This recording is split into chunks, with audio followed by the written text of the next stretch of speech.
The warm audio one? Well, so I have a warm audio preamp, and it's kind of been giving me some guff. Let's talk about this on the pod.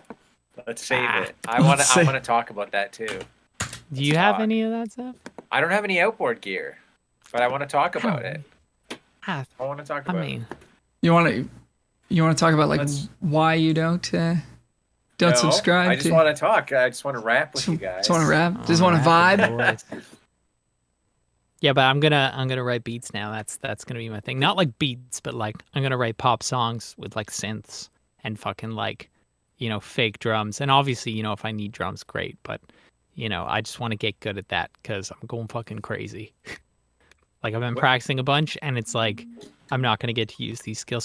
Oh, guess who's calling me? It's fucking Will. Is he gonna come on? He's supposed to be teaching. Actually, you know what? He doesn't do anything. He teaches a fuckload now. I know. Longer, come on the podcast. Get on Discord. Well, then I have nothing to say to you. Wow. He hung up. Just vicious. Ruthless. Yeah. Gutless. Gutless even, yeah. Some would say I have a touch of sociopathy. Sociopathy? I know who. Yeah. I love that bothers. What's your mic there, Mike? Me? Yeah. This is a modded Apex mic. It's a tube mic that I got from Mark Schroer. Nice. And what's the mod? The capsule or the capsule's different and a different tube. So it's I don't know what's different about the capsule. It's just a different capsule. I would like to just get a good like condenser because this one is bright as fuck. Like I know it doesn't sound like it right now, but if I play an acoustic guitar into it, it's like it like fucking slaps me in the dick. Like, all right, let's see if I can remember how to even record a podcast here. It's been so long. Okay. So we're all gonna clap at the same time. Okay? I'm gonna do 3, 2, 1, clap. Okay? That's how we're gonna do it. Yeah. All right. We're rolling. And here we go. 3, 2, 1. Oh, Mike, you were so behind. Well, it's the latency, baby. If you line it up, I was good on those mine. Hebs brothers just playing behind those guys. Your visual and your audio was behind. Yeah. So I don't know. Latency is weird. I mean, you're like 100, or you're like 75 kilometers away. So that could be it. Right. It's a little overcast outside. It's beautiful outside. Yeah, that's not at all.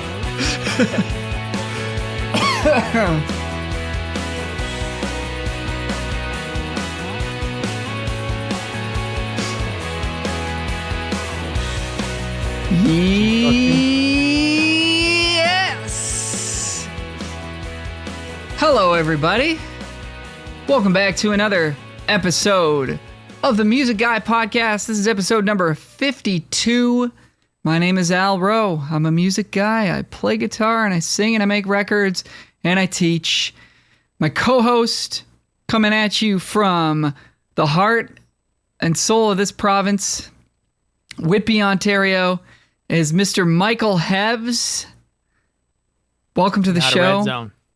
You're not a red zone. Well, that I was remains trying to do be a seen. Silence of the Lambs thing there, and I said a swear, and I'm sure it's not going to make it into the final edit. I don't know if if we I allow heard swearing. Yeah, but it's too soon. You know what I mean? I see. You know when he gets in front of the mirror. I haven't seen the movie. Talks. I haven't seen it. Yeah, you haven't seen it? No. Yeah, Clarice. Okay. Yeah. It's the guy who says puts the lotion on the skin. Oh, you know? I've heard that quote. It's a disturbing thing. It's a, anyways. Yeah. Our special guest today, Bill. happy to have him back on the show. Recurring guest in front of the show is drummer, producer, handsome fella, all-around great guy, great musician, Mr. Rich DaSilva. Thank you. Hey. Wow. Am I the most, what do you call it? I've been back the most out of all the... You have. I think you are the most I'm at 3 frequent. now. Yeah. 3? Yep. Okay. This is good. Yeah. This is good. Yeah, good for my brand, There you go. It's good for your brand. Where are you podcasting from now? What's going on in here? Where am I today? Yeah. Today I'm in my personal drum studio. I like that. Yeah, I don't have an interface at home anymore, so everything's built. I have like a rack. I'm looking at it. You guys can't see it, but I have like a rack unit now with a bunch of gear in it, and so I don't want to unscrew it and go home. And actually, it's quieter here. Really? Yeah, so yeah, I don't have the pup. That's fair. Running around, jangling everywhere. Bean Dog. Yeah. Yeah, that's fair. His name isn't Bean Dog. So we're gonna get caught up with Rich and chat all things quarantine life and of course home drum recording and all that good stuff. But first we have to get to our song of the week. If you would like to have your music played on this podcast, we want to share great original music with the listeners of this show. So just send us a message, musicguypodcast@gmail.com, or connect with Mike or myself over social media and submit some music. We would love to play it for you. Today we're going to spin a tune by an artist named Beverly Mahood, who folks may have heard of. Rich and I were fortunate to play on this track together and produce it. And it's been a single for her. I actually got like $15 from Sound Exchange or something because this got played on satellite radio. So, we're really, really doing it over here. This is a song called How About That? It's by Beverly Mahood. Hope you all enjoy. Here we go.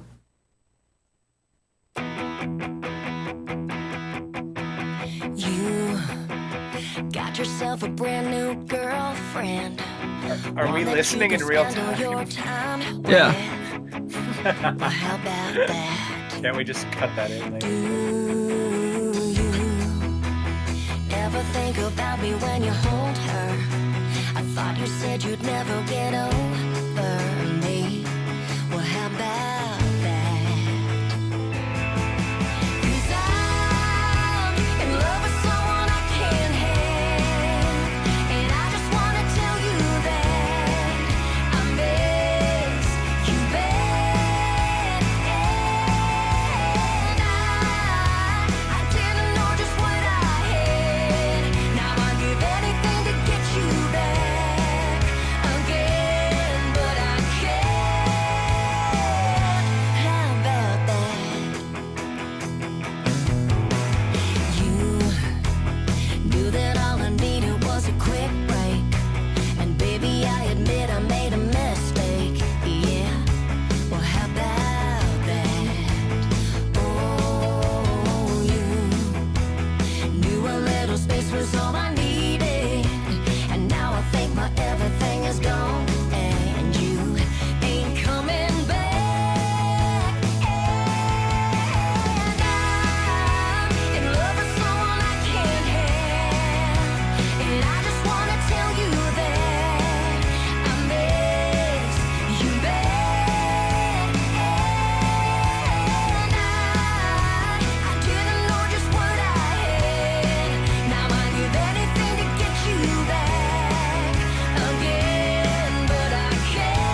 about that?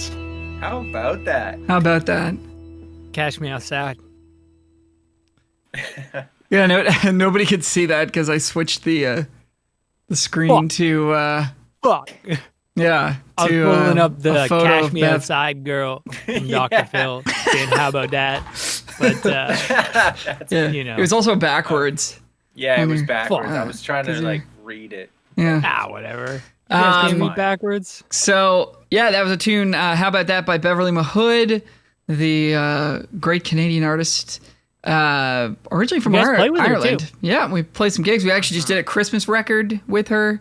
She got some new music coming out for the Telemiracle broadcast in I guess February or March, which we've March. March. Yeah, I guess I mean they're obviously going to be doing that all social distanced from an enclosed sort of studio, and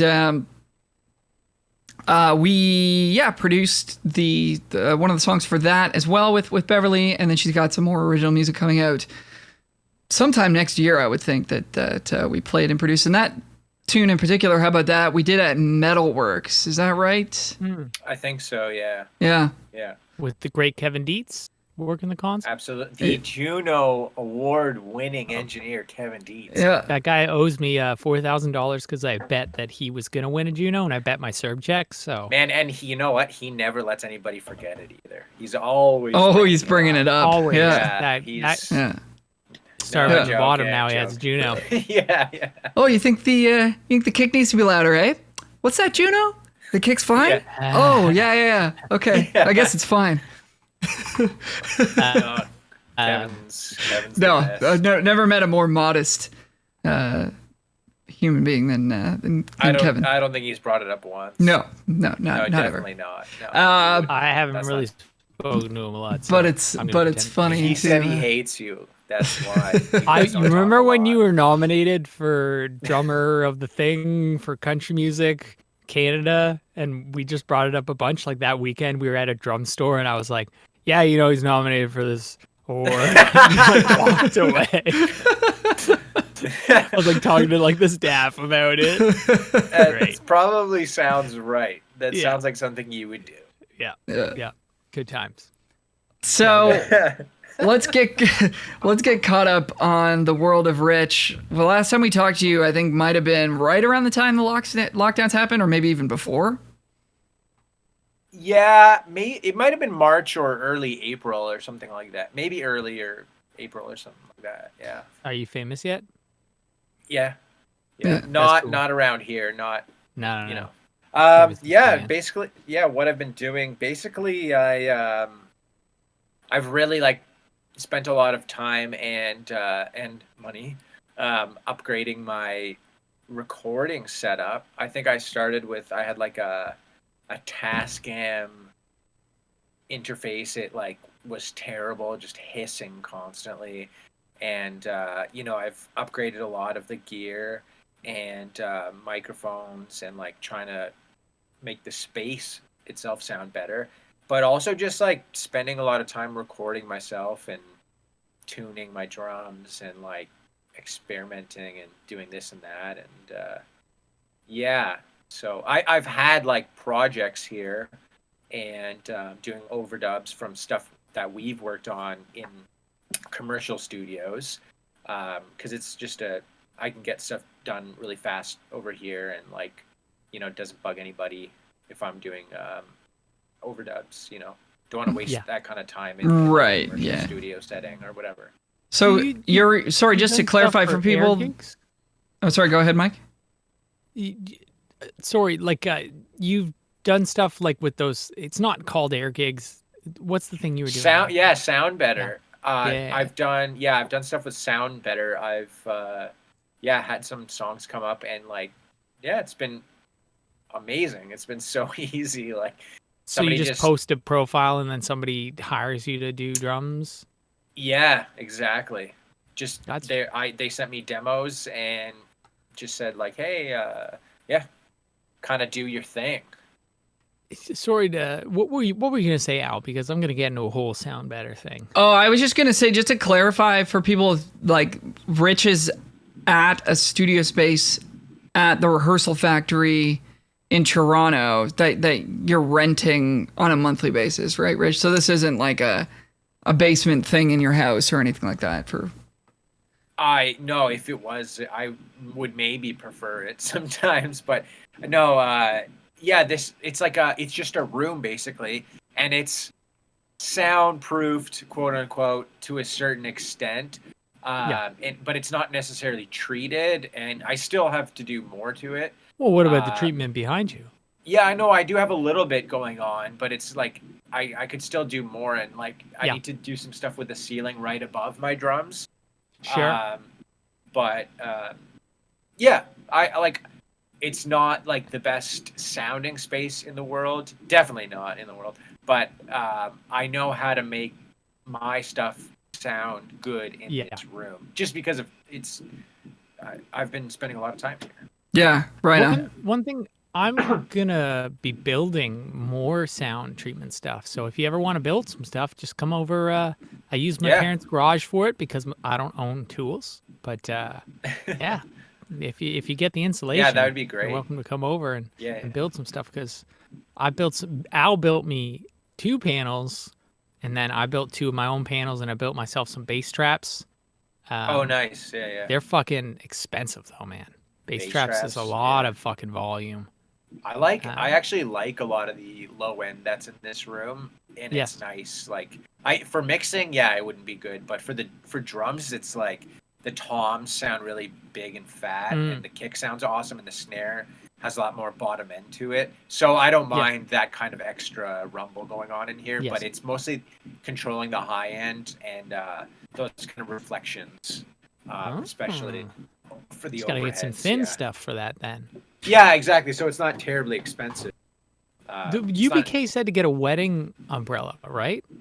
That was for mixing. You get a wedding umbrella and you get soft touch insulation or something. Okay. Yeah, I know. I know. I've seen pictures of like large studios. I can't remember if it's maybe Abbey Road kind of has this giant umbrella that they'll put kind of over top the drums, and they'll raise it and lower it depending on how much of the room sound they want in the overheads, and then obviously they have the rest of the room to get large room sounds, but you can control the close mics a lot more. So it's crazy. Yeah, it's pretty cool. Nice. Shit, man. Yeah. Well, that's that. I think those panels that you have, Mike, are actually Rich and I built those like probably 10 years ago. Really? Yeah. Shit. Yeah. Yeah. So I mean, if you want to talk about room treatment, that's a whole spiel that I spent a lot of time looking into it. Oh, okay. I don't know enough about it, so. I mean, for mixing at least, like, I think the bare minimum is the 2 panels on the sides. You know what I mean? And like the thickness of the panel and the distance from the wall is going to affect how low the frequencies it can cover. You know, like, so the thicker the panel, like my bass traps are like 30 inches thick. So they're fucking thick as fuck. So they can get down real low to trap bass. And then the side panels, they won't get super low. They're just and catching those reflections. Yeah, and then you have like a front and back panel, and then a panel on the roof, and then bass traps in the corner. Impressive. But like I guess the fear is for something like a square room or whatever is that, or like a small room, you'd be like killing the room as opposed to like treating it. But like that's like as much as you can do, I'm assuming, besides having like the walls made of a certain out of like mattresses material or something. Yeah. But I mean, like, all in all, if I counted if I made the panels that you guys just gave me, I think it'd be Al did. I didn't agree to that. I think it was like $500 or $600, but that's for like literally us to make. Well, I'm talking about the bass traps, because the bass traps were like $300 to make, and that's because I made them so thick. Like, it's 30 inches of insulation. Yeah, panels that we made I think we made 6. Mm-hmm. Yeah. And I think everything, it came to like $120 or something. Yeah, they were pretty inexpensive. I don't remember spending much more than $100. Panels are cheap and they make a huge difference. Yeah. Like, I mean, and they're quite big. I think they're like 2x4 maybe. Yeah, I have exactly no idea. Right. Like they are. Yeah. But one big thing I wonder about room treatment as for recording instruments, because that's for a mixing setup, right? Like you're supposed to make with the mixing setup, you're making one spot in the room perfect. So if I move my chair over, it's gonna be like different and biased. But like with room treatment, I have no idea. I think with recording, like you obviously don't want to have issues, but you also want to be able to like say I want more boom. I'm gonna kind of get my drums into the. I want them a little bit thinner sounding, maybe. I don't know if you would, but maybe you do. Maybe move it into the middle of the room. You want to be able to have like a room that you can manipulate a little bit, but also like isn't causing issues. But then I know again, UBK talked about tube traps. Tube traps were pretty handy because you could move them around. I think Al had some of those. I have a bunch of them. Yeah. Being able to move them around and changing the sound of your room. Yeah. I mean, it's all like it's all effective stuff. Like the more absorption you have access to, is gonna be super helpful. Yeah. Yeah.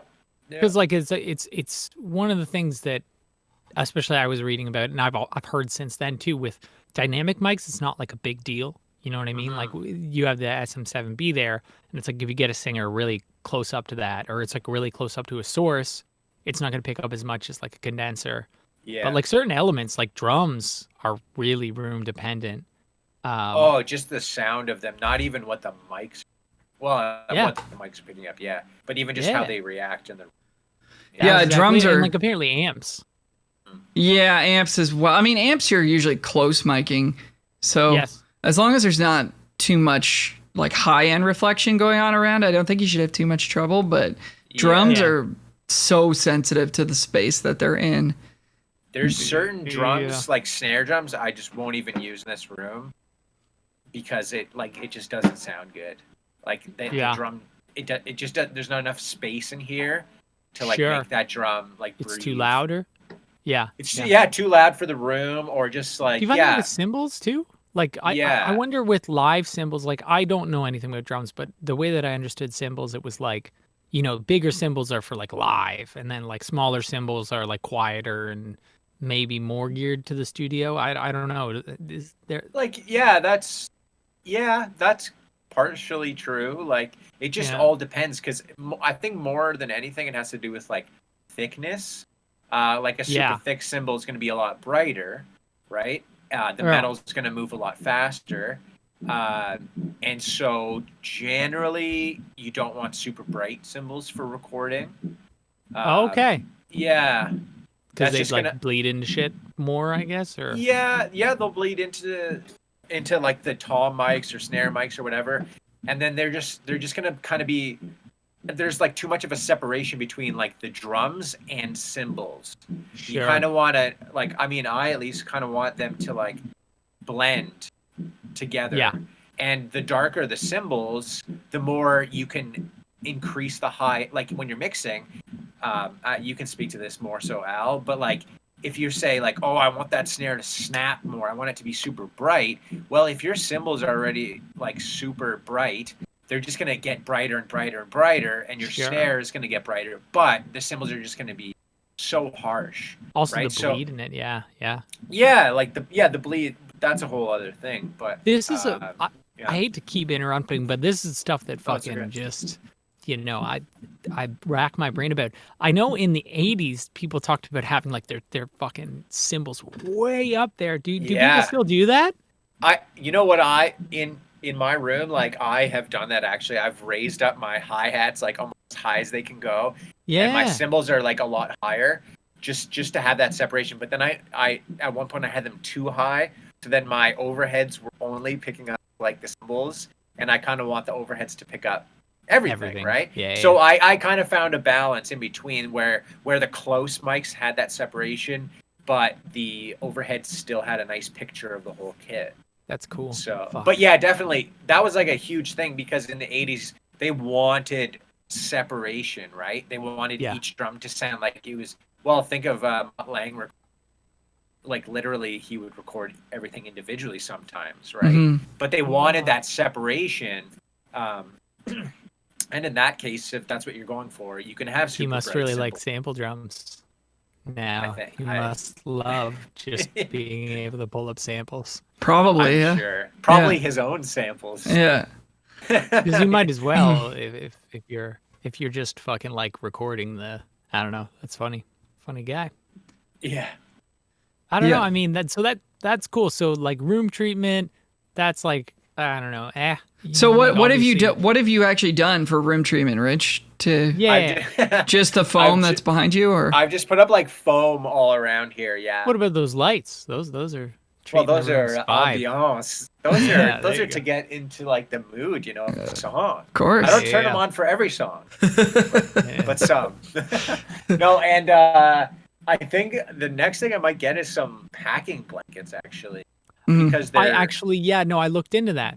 Yeah, like a lot of people say they're good, not for taking a low end or anything, but just chilling out the high end, and they're like fairly cheap, and you can, and they're not modular is the word, but they're easily, you can just move them around and do different configurations with them. So so that'll super cheap to buy. Yeah, just go to U-Haul or whatever. Yeah. I found their packing blankets were they're weird. They're too thin. Okay. Like I don't really know what I'm talking about in terms of. They might be used, but if you buy new ones, they might be thicker. You know. You can get I don't like the U-Haul tone. You know. I'm more U-Haul. It's a weird thing. Their packing blankets aren't the same as like if you look on like Amazon for. You can order like because I ordered some actually.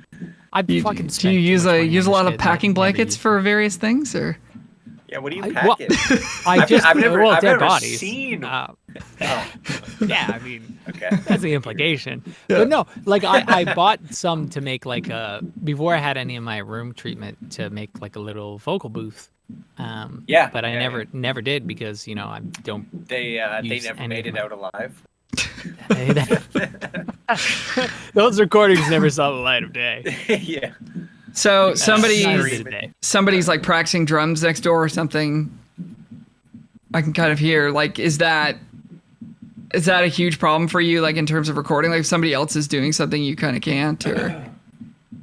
It depends on what I'm recording and,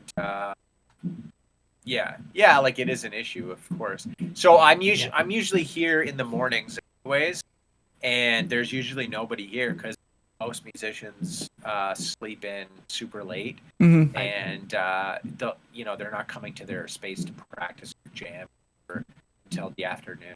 Yeah. When I'm recording, I usually just come in the morning, like 9, 10 a.m. and never have issues like that. Nice. That's great. Yeah, right on. So, give us like a rundown of like what you're using. Like, can we go through the mics? Can we go through your drums, your cymbal choices? Like, I'm sure you've experimented with different cymbals, for example. Like, I know you've got the really like quick decay ones. As of late, or are you still using those? Yeah. Maybe not exactly. Like, what? Okay, so I guess I'll just start with my drum. The ones I have in here are like my old Ludwigs from the late '60s, and those are just like thin shells. Those are kind of like sought after. They're sought after like recording drums. They sound great, and I have them like tuned to the room. And actually, the last few sessions we've done, I've literally just brought them into like to like commercial studios, and I haven't even touched. Like I'll mess around with the snare when we're there because that's totally song dependent, and so we're Tom. So hold on, let me interject in. When you're tuning drums, what are you listening for? Oh man, and it's like I'm sure it's like a way deeper question than that, but could you just like summarize for people like what are you trying to accomplish when you're tuning a drum? I guess you're looking for a couple things. You're looking for pitch is the first thing. Like, do you want them to be low and tubby sounding, or do you want them to be high jazzy tune?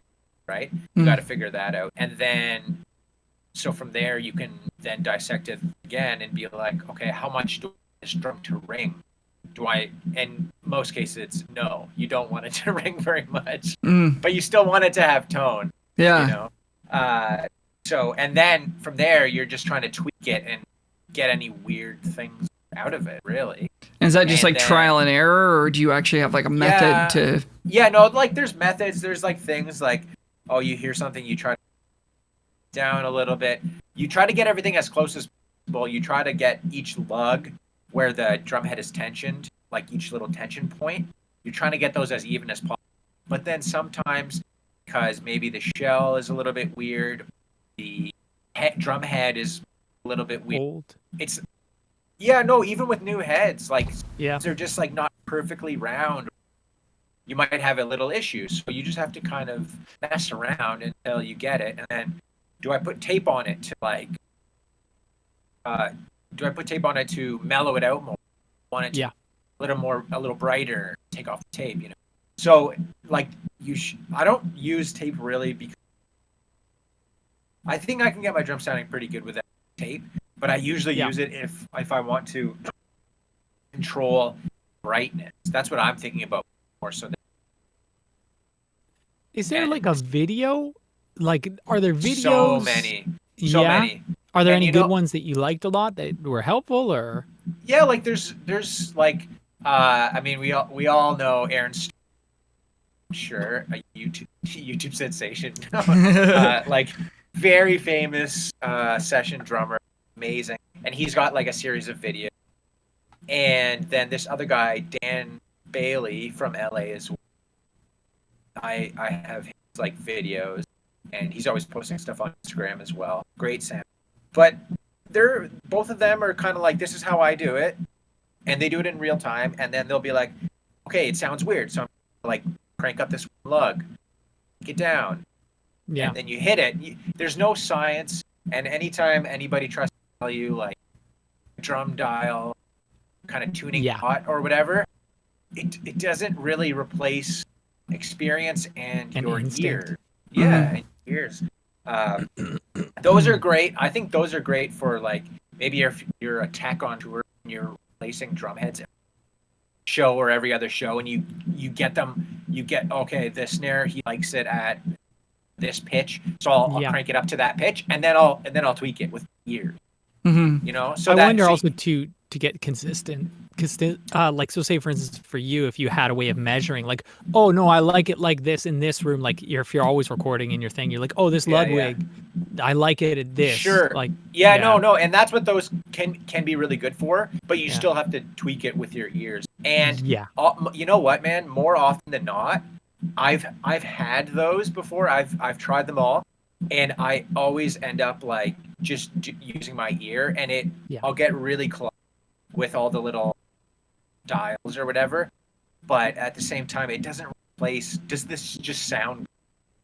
You know? Classic. Just knowing what sounds good, knowing what good sounds like. Or just like what you like, because like, you know, there's no this sounds good and everybody likes it. It sounds good to me. Right. But And do you ever concern yourself with like the actual pitch of a drum in terms of like what note is it playing, and do you try to tune them like in a triad or something? I've heard of people talk about that, but like I haven't really seen that in practice. Yeah, a lot of people will tune like the bottom head on a drum that you don't strike. They'll tune that like a minor third, the pitch of the batter head. Oh, really? Strike. Yeah, on rack toms and then floor toms, a lot of people will try to tune the same pitch. So they don't have that bend, right? Like rack toms, a lot of people. It's just like we've been programmed to hear that sound through pop music. Is having the rack tom has a bend in it, and the floor tom is just boo, right? It's just a pure tone. But it with the toms, I like to have a certain interval, like kind of musical, and it just depends really. But sometimes if they're too far, it's weird. It's weird, and then it depends on how many toms you have, because then the intervals get a lot. Right. What's the optimal number of toms? One up, two down? It just depends. I like most of the time I just play 1 up, 1 down. I love 1 up, 2 down. 2 up, 2 down is great. If you have more than 3 up top, get the hell out of here. How many gongs do you own? Do you At least throw any 4 gongs on any given basis. Yeah. So this is a side thing. We talked about it. I didn't want to skip over it with the Sound Better thing, because Sound Better is like almost a way of, getting gigs for recording online. And like the first discovery that I had with that was Air Gigs. It was called Air Gigs. And so you make a profile, you have nice photos, and then you give yourself a bio, and maybe do you outline Will's calling me again for like the third time. But do you outline like sort of what gear you have in there as well? Is there any things that you found were useful for helping you to get clients, like name dropping, like? Yeah. All of that. You kind of have to be a bit of a D-bag in a way, like you got to sell yourself a little bit more than maybe than I'm comfortable with. But in terms of like, I'm trying to like say like I own really nice drum pairs and my gear is good, and also like you post samples of what you've recorded. Okay. So stuff you've recorded on, or stuff you've actually recorded yourself doing. I see. So I made a little what do you call it, like a thing with a bunch of different tracks. A portfolio? Yeah, basically, but it's just one like 3-minute MP4. I'm just gonna pull it up right now. I'm not gonna play it on the podcast. I'm just gonna take a little look-see. But yeah, I mean, and then you kind of just wait around and hope somebody hires you. It's particularly a good service if you play drums too, right? Because like a lot of artists can probably play guitar well enough that they can just kind of, or they know somebody, But just you've got a review here from Kevin Dietz. I've done a number of sessions in the studio with Rich. Just playing. Okay, we don't need to read these out. And tone are top notch. Highly recommend! Exclamation mark. And that comes from a Juno award-winning. There you go. You should edit that and include that in there. But that's a cool idea, because I mean, the dream is to be able to work from your spot and your space, and like if you have the gear, then like fuck yeah. Well, it's a great setup too, because you can rent this room, split it with somebody else, which is I think what you're doing, right? And keep your monthly costs reasonable. And then if you're a drummer, you probably already own drums, and then it's just a matter of like, you probably already have a Mac laptop or whatever. Most people seem to have like a computer, right? And then it's just like, where do you go from there? Well, you just got to put together some microphones that aren't too expensive, which most people know how to do at this point. And like, most interfaces sound pretty good. You can get Ableton for $50 and you're off to the races. Like, it's not as huge of an undertaking as it might have been 20 years ago to be a drummer who can like, I've got the know-how to record myself and send you files. And like, that's a very valuable thing, especially at a time when getting together with people inside is not super realistic. So it's tricky. And also just like, sorry. You go ahead. Also, just like even the turnaround time, like someone sends me a track, I can be in there the next day recording my stuff, and it's out. Where if you're I would obviously prefer to be playing with people in the studio live tracking. It just feels better, but it's just like the turnaround time is so fast, because if you're like having to schedule 5 musicians and an engineer and book a studio, it could take you weeks, so anyways, so you've got the drum set, you've got the cymbals. Like what are we rocking for mics? Okay, give us about snares too. I mean, fuck. Yeah, I got a lot of snares. Everybody knows the snares. There's certain snares you gotta have. Just what are they? No, okay, let's talk about recording setup. So I have an Apollo 8, something like that, and it's just like an 8-channel UAD thing. It's great. And then I have a Scarlett Focusrite, another 8-channel thing for extra inputs. And the really nice thing about the Apollo, the universal audio, is that you can have these unison preamps. So basically, they're like modeled after vintage or new. I see. Instead of having an actual preamp. Yeah. So they supposedly do a lot. I think they sound really good. I have like the Neve ones on mostly everything because it just warms up the transient a lot. It sounds super fat. I was pushing them pretty hard when I first got them, and it sounded whack. And Al was like, "What's going on here?" But since then, I've But yeah, so I mean, lots of people have the Apollo. Lots of people have the Scarlett. They're both really good. It's clean. I don't know. Those sound good. And then basically mics, I've been trying a lot of different things, acquiring different mics, borrowing different ones off friends. But I'll highlight a couple of mics that I really like. Your choice pieces. I don't know if this is going to be on YouTube or not, but this one is one of my faves. It's the Biodynamic M201. And it's, what do you use that for? So I use this on the snare top, and it's basically like a 57, but it's got like increased high end, so it's a little bit crispier, and there's a lot. I find a lot more low end too, like that. Really? 100 to like 200 range. It's a lot more. So it kind of already has that beautiful scoop that you want for a snare sound. And, was it expensive or was it comparable to an SM57? No, it's more than that. It was like three. Okay, yeah. I mean, it's arguably the most important drum on the kit, so why wouldn't you get a good mic for it? Although, the 57 sounds great. It sounds great, too. And I have one on the bottom. As my bottom snare mic, I have a 57. And then... Classic. Yeah. And then I got, like, a condenser on the outside of the kick and a Sennheiser 609 or 602 maybe, just like a really snappy sounding, super cued sounding mic. Sounds fine for the inside of the kick. Yeah, it has that thing that you want. It's really snappy, and then you can kind of. It's a big fat one, right? It's pretty big, and it like lies down inside the drum. It's not that one. It's not a condenser. It's round. It's the size of a baby's fist. I see.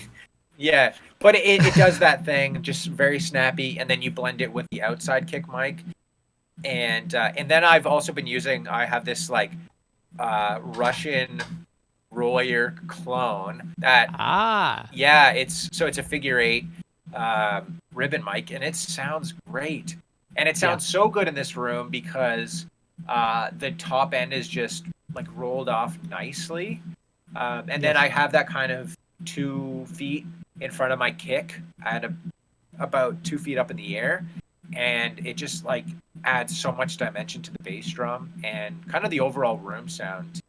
It just like gives the drums some like air and so that would be your quote unquote room mic. Sort of, yeah. It's more of like still a kick mic, even, I would say. But I mean the snare is so loud in this small room that it is like a mono room. And then I just like experiment. I'll have different mics, like a knee mic kind of over the bass drum, pointed at the snare, and then it gets the toms and the kick and the snare, and I'll compress that like crazy. Or I'll put room mics as far back as I can. Like I'll just try different things every time, really. And so in terms of overheads, what are you doing? Right now I have like Rode NT5s. Okay, yeah. It's a great mics. They sound really good. They sound like what it sounds like in here. What's nice about them is that they're cardioid, and so they're small diaphragm, so they're not picking up a lot of what's behind them or even too far Yeah. To the Not sides. picking up the guy next to you rehearsing his drums. No, or just even just like the sound of the room necessarily. Yeah. It's clean. Yeah, they'll minimize the amount of like thumpy low end build up stuff that you might get in that room, right? Yeah, no, it's just like the kind of, I don't know, there's like a gross kind of like cheap sound to the room sometimes. Yeah. And they just kind of get rid of it. But I was also borrowing Fote, like a sound engineer that we work with often. He has AKG 214s. Oh, okay. Those are basically like kind of like copies of 414s, but only in cardioid. And those sounded really nice. A lot more open and smoother top end, which I actually liked a lot more than the Rhodes. So the Rhodes are a bit more like 3K, 5K kind of. Yeah, pointy. they actually sound amazing on toms. Yeah. And snare top as well. They sound really good. They sound great. What was I gonna say? So really, like, a drummer needs snare, like snare close mic, snare, like, bass drum inside and bass drum outside. Is that necessary to have, or is that a nicety to have the outside? It is. It's a game changer, I would say. Yeah, but it's not that necessary. I mean, honestly, all you need is probably 2 overheads and a kick mic, and you can get a good sound. Yeah, if you can play balance, yes, you can get a good sound. You should be able to. Yeah. Because we were talking about the affordability of like recording your own stuff as a drummer, and it's like, like it is more affordable than it was, but unfortunately, I think the drummer has the biggest burden financially.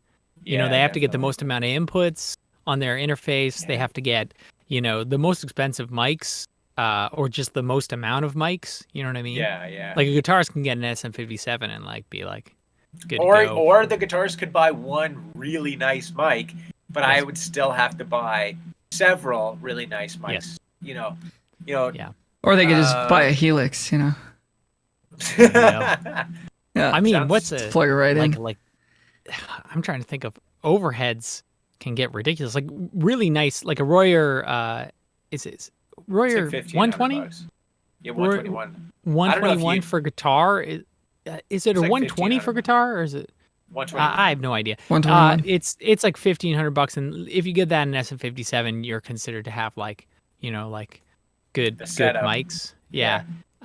Whereas with drums, it's like the NT5s are they're considered good.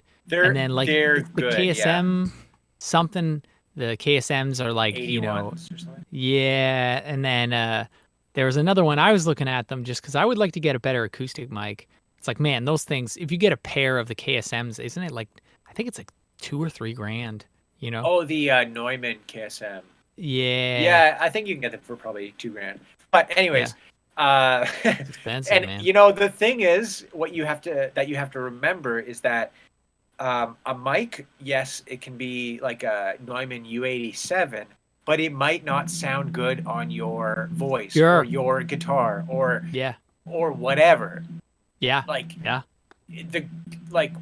Good studios have a lot of good mics. Selection, It's the selection, right? It's the choices. So you do have to kind of find what works for you in your room, your gear. Like if I had super bright cymbals, I would want ribbon overheads to chill out those cymbals, so you hear a lot more of the drums. You know what I mean? Yeah. You have to kind of have a balance. Like you can't just have super bright overheads and bright drums. You can't just pay your way to sounding good too. Well, yeah, you got to practice. Yeah. So, what are some things that you've discovered, maybe in like trial and error, about mic placement, or just recording in general, if you want, that you maybe thought was one way, or like everybody says it's this, but I've actually discovered that it's this, or everybody says it's this and they're absolutely right because of this. Yeah. Oh, that's tough, man. Honestly, I think I feel like I've had a lot of experience recording. Like when I was young, I would record myself all the time with like one mic in my parents' basement, going up their computer or whatever, or through friends. Like I had a buddy, we used to jam, and he was like, well, he would have been my age, so he was 13 or 14, and he was like, I want to be alive. So he had like a ton of gear, and we would record all the time onto ADAT tape. And so I would just watch and learn and see, like, okay, that's where this, or I learn, I don't know. I see sometimes like live sound guys doing back stuff, like not good ones, not ones that I use great, but I don't know. I think, oh man, that's a tough question. I don't know if I think I've learned more, like, I guess, about tuning the drum and being able to hear it in real time and just, frigging around. Mm-hmm. I don't think there's any rules. I think it's just like a lot of it is just feel and. So the worst answer ever is what it I'm is. saying. It is. It's the worst answer it's not the answer I want to hear when I ask someone something. I know. It's like, oh, well, what do I have to spend to make this work? It's like, well, you just have to do it for a bunch of years. There's all the answers are already out there and explained better. Like there's nothing new. Like there's no secrets. Nobody's hiding anything. I'm not like not telling. So you're a bad guest then. Well, I have one thing that I want to ask about, because you're really good at this. So like, I wonder, because I'm going to a teacher now, going to Justin Abaddon, and he has given me so many like tips on like how to hold my pick and just changing that and like how to work on, like, one of the things he gets me to do. I'm actually gonna pull up my guitar because it's absurd. He gets me to play really, really quiet, to work on how to play. So like I'll play like. You can't even hear that. We can't hear that at all. And it's inaudible. You'll hear it on the actual like stream, but you can't even hear it. It doesn't even pick up from the gate. It's literally like he gets me to play like melodies and like exercises, but where you barely are picking the string. And then obviously the other extreme. And then like there's just little things like how you hold your pick and what pick you use and like changing those. And I was wondering, like, do you have a way that you work on how you're hitting, or like observations on like that sort of stuff? Or is it just like, I've been doing it for a while, I kind of mess around, or? Yeah, it's both. So there's lots. This is the thing I'm practicing or thinking about all the time, right? And you go through phases too, like one concept as a drummer is like, do you bury the beater, or do you lift the bass drum beater off the bass drum head, right? So a lot of people will hit the bass drum and sink their foot into it. It feels great to do that. You don't get extra like sounds going on and whatever, but you are choking the drum. So you're actually getting less low end, and you're wasting a bunch of energy forcing your foot against the head until the next hit comes. So you're not relaxed at all. It's like I don't know. It just doesn't make sense. Like no other instrument does that. Nobody else does that. Like if you're hitting a guitar string, you hit it and leave your pick against the string. You have to like let it go. I see. It's right? almost like you're locking up, and you don't want to do that. Yeah, and a lot of drummers don't think about that, right? And that can make them sound. They're like, well, I'm hitting so hard. I don't know why my bass drum sounds so thin and wimpy and weak. Or this bass drum sounds like shit, and it's like, what? Yeah, and maybe actually, just not doing it right. Yeah, I've tried to like play lighter on the bass drum specifically because I think it's especially when you have it tuned low, like most people like it. You like that nice low supportive mix. If you're hitting it so hard when the skin is so loose, that sounds gross. if you're hitting it so low when the drum head is loose, you're gonna be choking it out so fast. And that's the same thing with like too. Like if you hit it too light and the tom tuned really low, you're gonna just hear the drum head. But if there's like a nice middle ground where you can hit it and you get a lot of the tone and attack still. But if you're hitting it way too hard, it's gonna choke out. Snares, I don't think I'm able to hit a snare hard enough for it to choke out. Like, yeah, I probably need to put on more weight for that. But like, I think it just depends, and that depends. Like, if I'm doing one of those super dead, very modern sounding, like kind of snare tones, I'm not going to hit a rim shot. I'm not hitting the head and rim at the same time. Okay. Because that actually chokes it out, and then it just like thin nothing. So I'm just trying to hit the center, and not super hard either. But if I'm kind of have a wide open sound and it's kind of middle to high tuning, I'm going to hit the rim and it has more snap to it. I see. And then, yeah. That's and like then, experienced drummer stuff to know that. Like, oh, I want this sound. Yeah. Yeah. I mean, it's not that complicated. Like, I'm making it sound more complicated than it is. I mean, it is and it isn't, though. I know with guitar. It's hard to execute consistently all the time.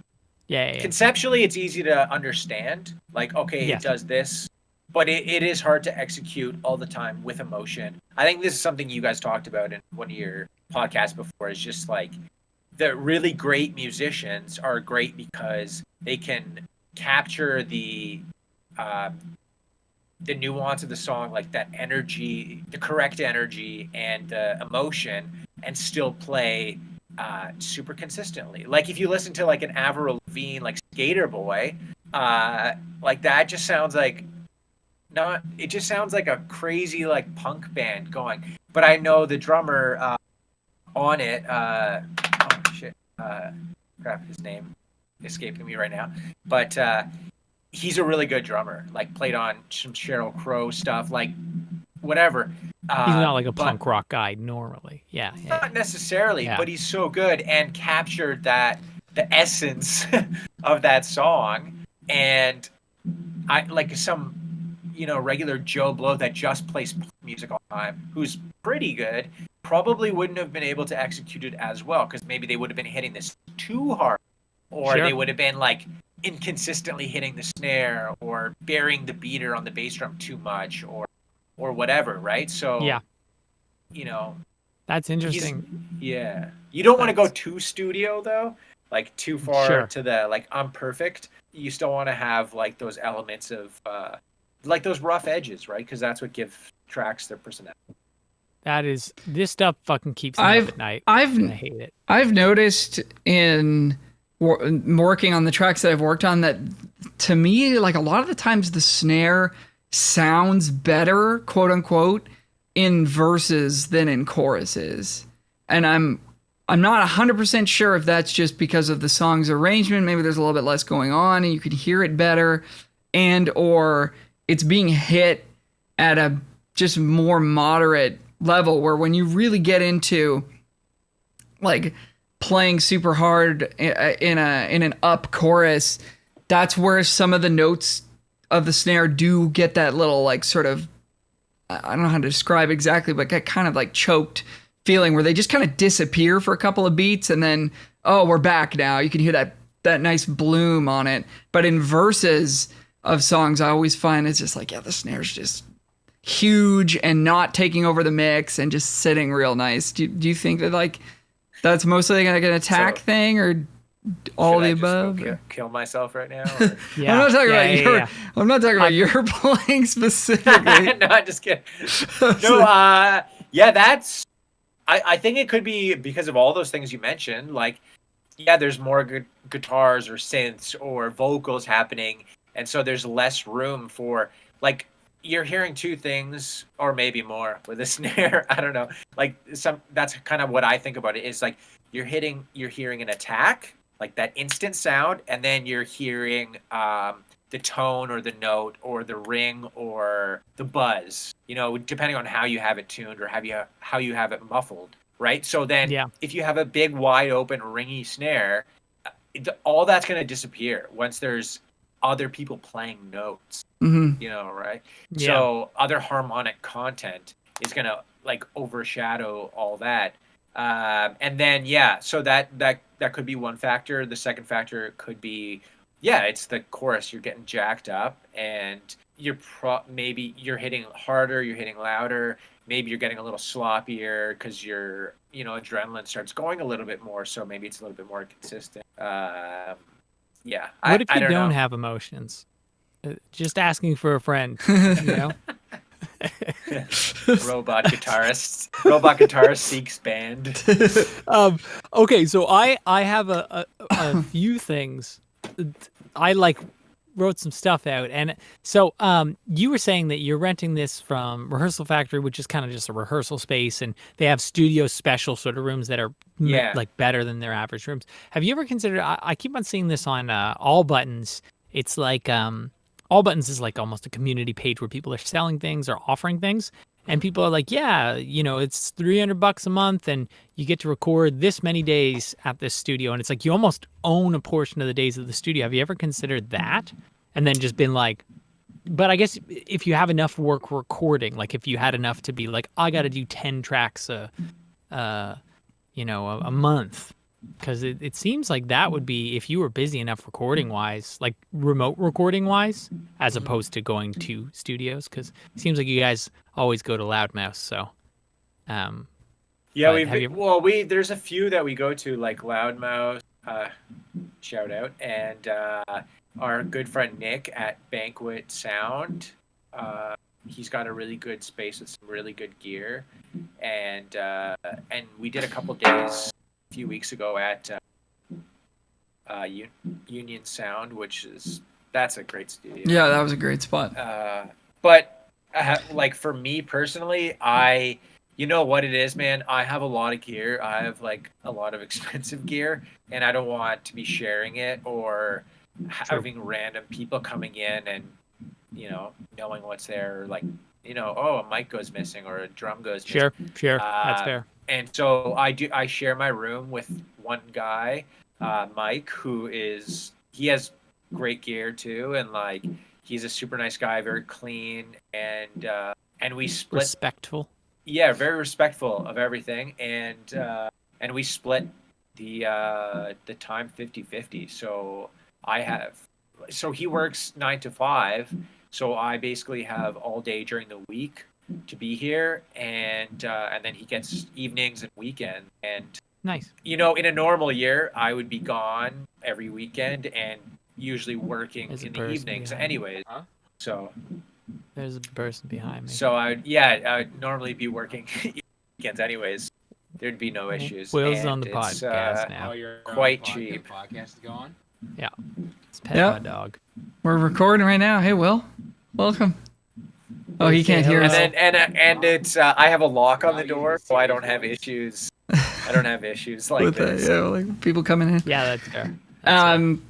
So I just want to go back real quick to the recording setup, and you've got the Apollo, like you said, with the preamps in it, the digital modeled preamps, which I think is like a great option, especially like budgetarily. Like you don't have to spend hundreds of dollars per channel on your pre's. Like you buy the one interface for, you don't have to spend like $1,000 per $1,000 a channel. Yeah. So in reality, so when you're sending your drum stems to somebody like me or whomever, you're printing on there that preamp emulation. Are you printing any other, like you don't have any outboard gear, I don't think, but are you printing any other like compression or EQ on anything, or do you like to leave it pretty open and dry? Yeah. So what I usually do is I have like either some kind of an effect mic or like the room mics, and I'll usually print whatever compression I have on those, especially the effect mic. Like if I want it super squished with a lot of attack or a lot of the sound, I'll definitely print that thing, and then they use that. It's not like I'm gonna print a snare with a ton of on it, and then they're like, dude, I can't use this. Sure.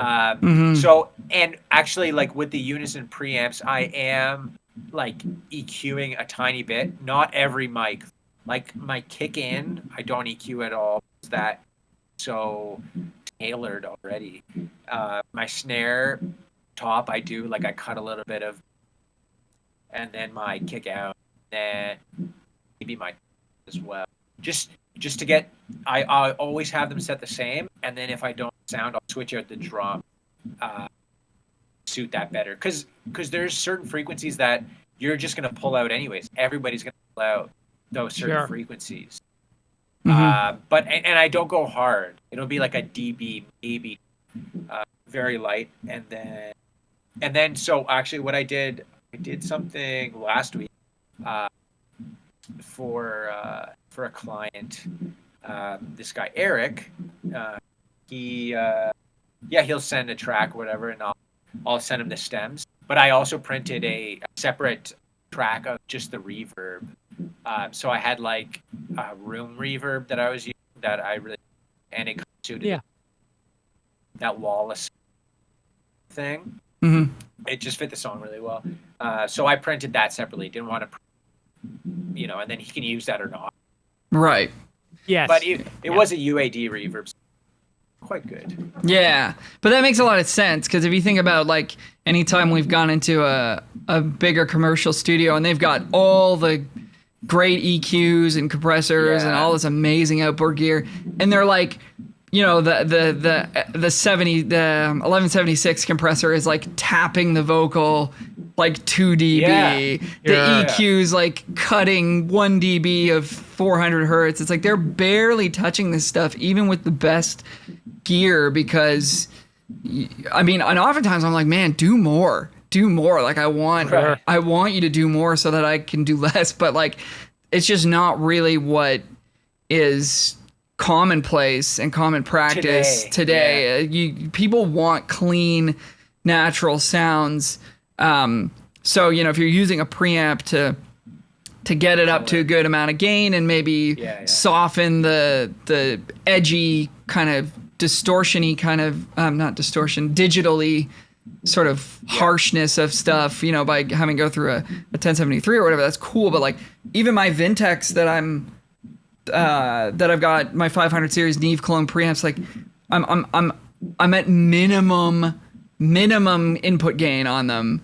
It's at the red dial's all the way to the left for a condenser mic or whatever, because it just starts to introduce distortion, which sounds really cool, but not always. And people want to have the option. Not always, not on everything. Yeah. Maybe on a drum it's a lesser because the transient is so quick, right? Yeah. So you can maybe get away with that a lot than a vocal or an acoustic guitar.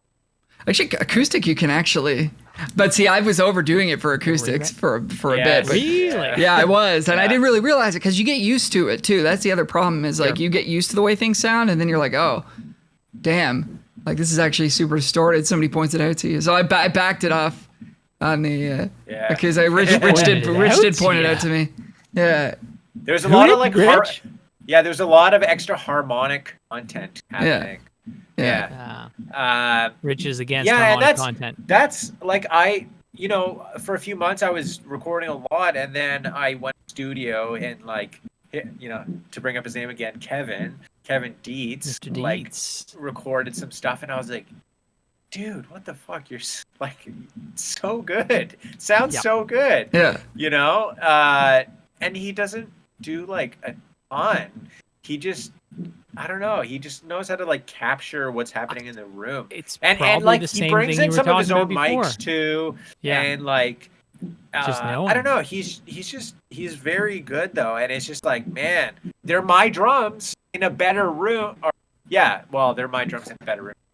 Sound a bit better, but my drums and like it's like not quite as good as what he can do. It's the thing you were saying before. You were saying like, oh, it's like you could stick someone like you in a room with all the mics and the gear in the world, and like you do well because you're familiar with stuff. But Kevin's an engineer, so like he's even more familiar. Of course.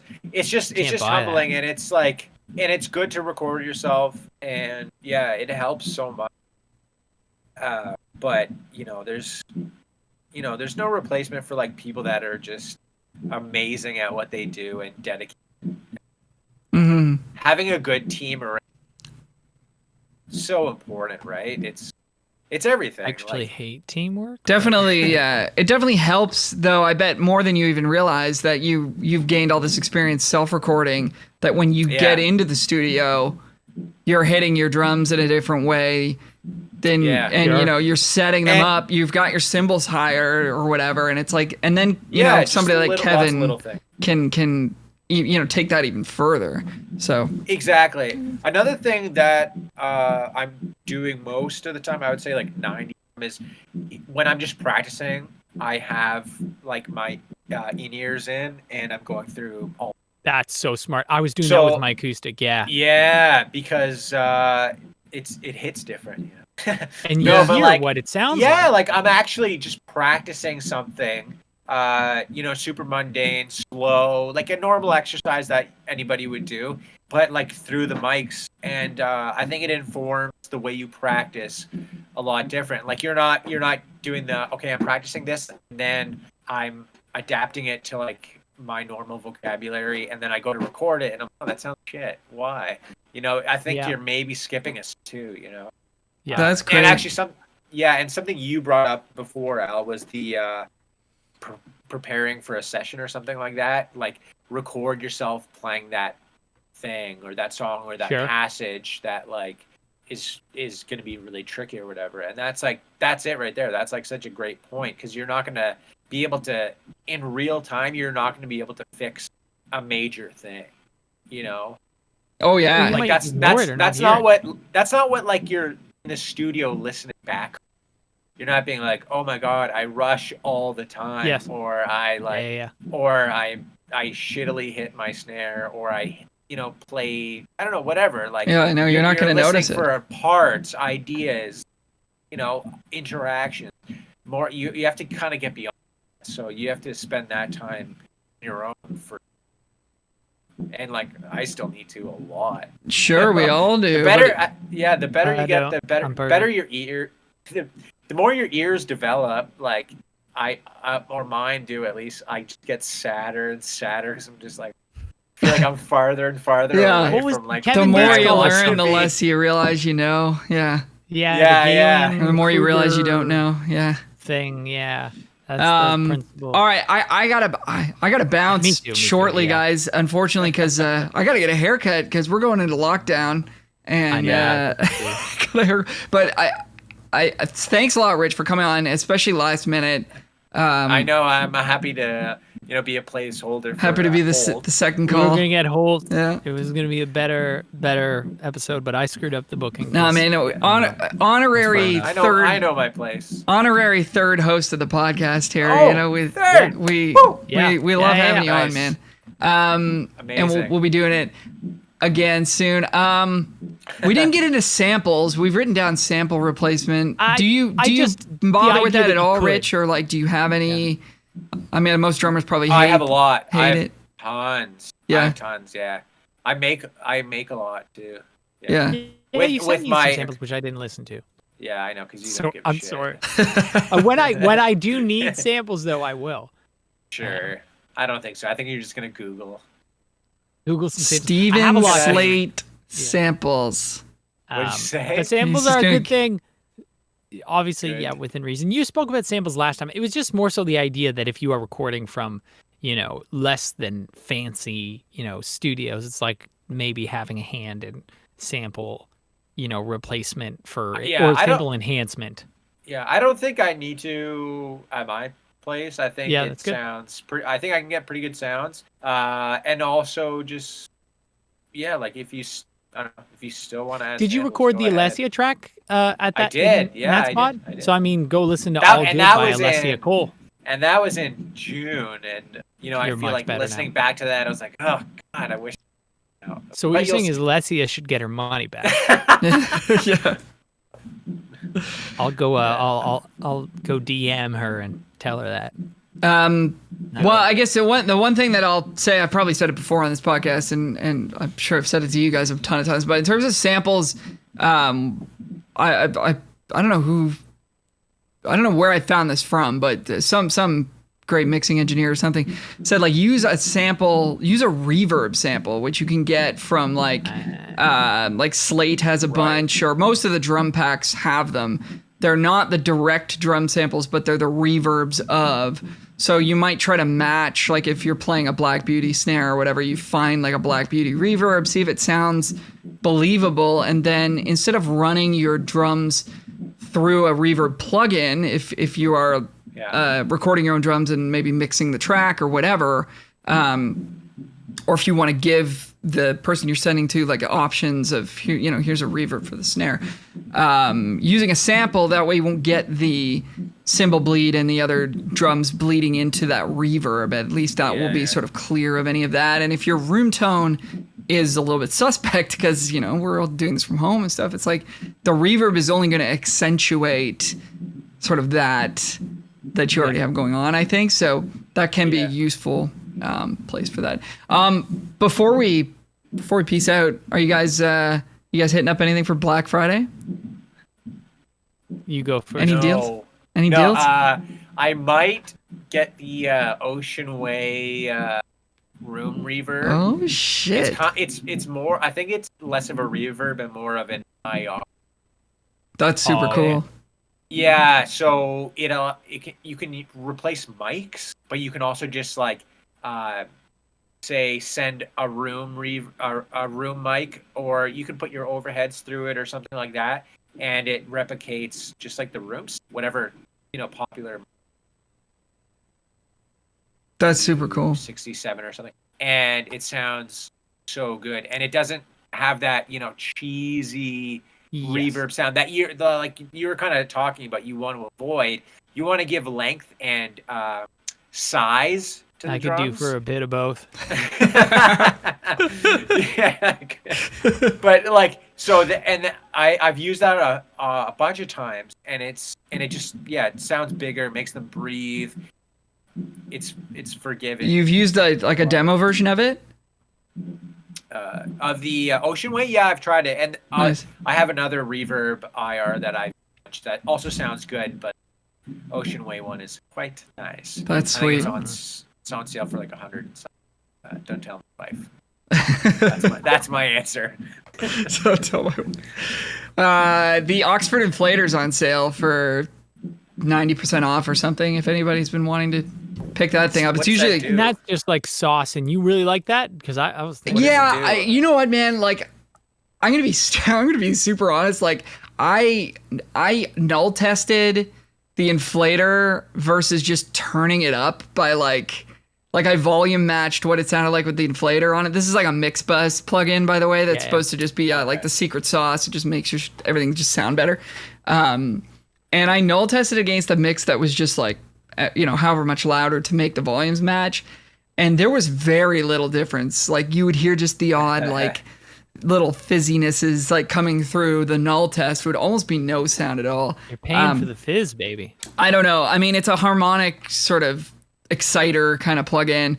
It definitely makes your stuff sound better when you turn it on. Whether or not it's just making it louder is up for debate. But I did pay the $300 for it, but I think you can get it for like $30 right now, so it's pretty good value. I know a lot of people use it.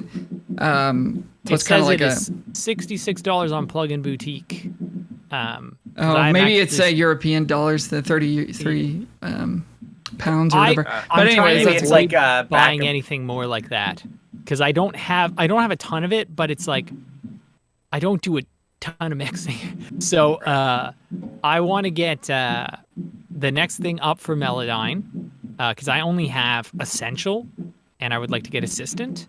But I don't know if that's going to go on sale. I'd like to also get an actual auto-tune, because it's kind of like a different thing. But I was looking at, I think it's Isotope's vocal synth, because it's for like weird vocal effects. Man, Isotope, I have a bunch of their stuff paid for, and it's amazing. It's so good. Their layouts are so good, like the EQ layout, and it shows you what it's doing. It's fucking wicked. Yeah. And then the other thing that I wouldn't mind to get, I guess it's those two things, the Melodyne and the Isotope thing.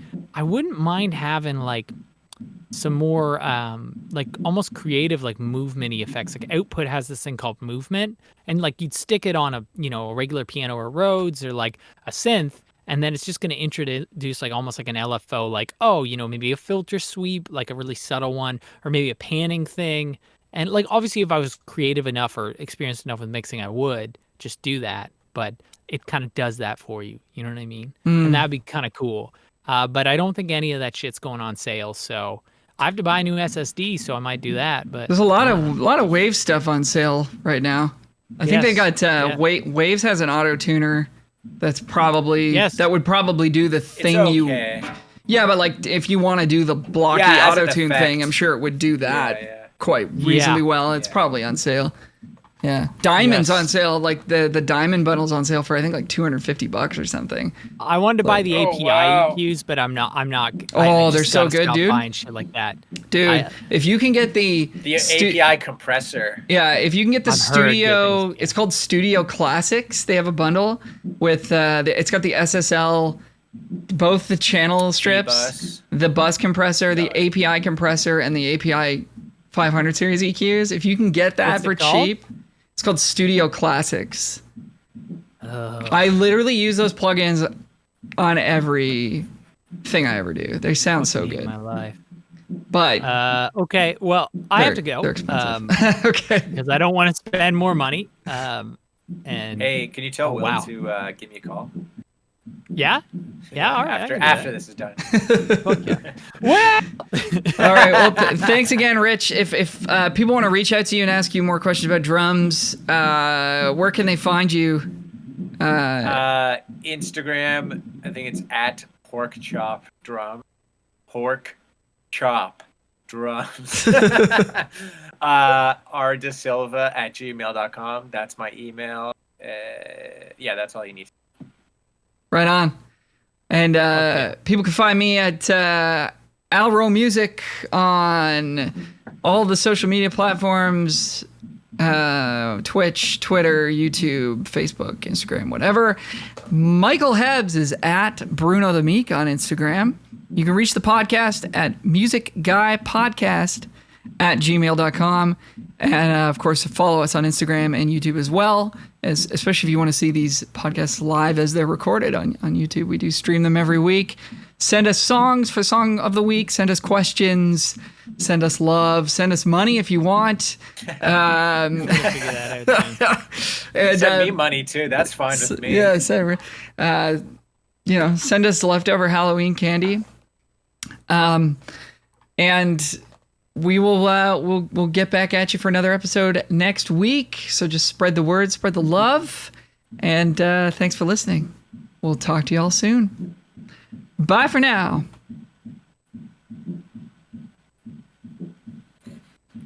Making a pretty face. Well, that was fucking wicked. I want to do when we can, when it's safe. I want to do an in-person one with Rich for sure, and Will and Mark, and I mean Rich's honorary third host.